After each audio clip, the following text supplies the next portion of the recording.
चाहे वह प्रधानमंत्री हो या विदेश मंत्री, यह है कि वो अपनी राजनीति, अपनी सत्ता को चलाने के लिए सिर्फ और सिर्फ अपनी व्यक्तिगत निष्ठा के आधार पर किसी को बड़े पद दे।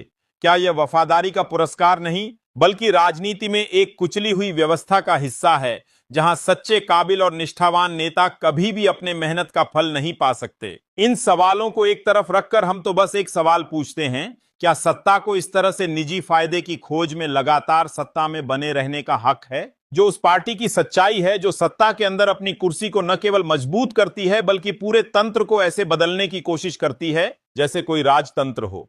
सवालों के उठने का मकसद यह नहीं होता कि हम किसी एक नेता या पार्टी के खिलाफ खड़े हों, बल्कि हम इस लोकतंत्र की जड़ों में बहते आ रहे इस भ्रष्टाचार को उजागर करना चाहते हैं, जो आज नहीं तो कल हमें कहीं ना कहीं तो पकड़ लेगा। अगर हम नहीं पूछेंगे, अगर हम नहीं सवाल करेंगे, तो वह दिन दूर नहीं जब सत्ता की कुर्सी और बेतहाशा खौफ के बीच की लकीर पूरी तरह से मिट जाएगी। और तब यह सिर्फ वह लोग नहीं होंगे जो आज राजनीति के खेल में हैं, बल्कि यह हम और आप होंगे जिन्हें इस झूठी शांति में अपनी आवाज उठानी होगी। और वह आवाज तभी बनेगी जब हम इस व्यवस्था को न केवल देखकर संतुष्ट न हों, बल्कि हम सवाल करें, हमें यह अधिकार है। जब हम यह कहते हैं कि मोदी सरकार गिरने वाली है, तो यह सिर्फ एक सियासी दांव नहीं है, यह एक चेतावनी है कि जब सत्ता अपनी पूरी ताकत में दिखाती है, तो वह सिर्फ अपनी सत्ता को स्थिर रखने के लिए नहीं, यह सवाल उस राजनीति से है जो जनता की आवाज को दबाकर अपनी सत्ता को बनाए रखने की कोशिश करती है।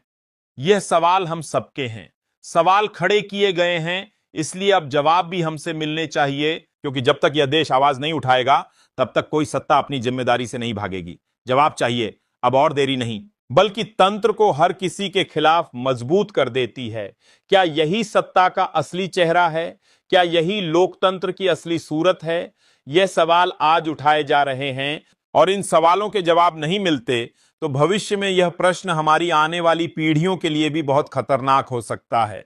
इसलिए जब तक सत्ता नहीं सुनती, तब तक जनता की आवाज से यह सवाल हमेशा गूंजता रहेगा। सवाल सिर्फ इस बारे में नहीं है कि आज नरेंद्र मोदी की विदेश नीति और उनकी टीम की नियुक्ति कैसे तय हुई। सवाल इस बात को लेकर है कि क्या हम ऐसी सरकार चाहते हैं जो सिर्फ अपनी निजी निष्ठा की राजनीति करती है और जनता के सवालों को लगातार नजरअंदाज करती जाए? क्या हम ऐसे लोकतंत्र को अपनाना चाहते हैं जिसमें जवाबदेही सिर्फ एक दिखावा हो और सरकार अपने तंत्र से कभी भी बाहर न निकले? क्या वाकई हम लोकतंत्र में जी रहे हैं, या एक ऐसे तंत्र का हिस्सा बन चुके हैं जो सिर्फ अपना ही फायदा सोचता है, न कि जनता के हितों के लिए काम करता है? यह सब हमें तय करना होगा, क्योंकि अगर हमने इन सवालों को अनदेखा किया तो हम किसी और के तंत्र का हिस्सा बन जाएंगे, न कि अपने देश का।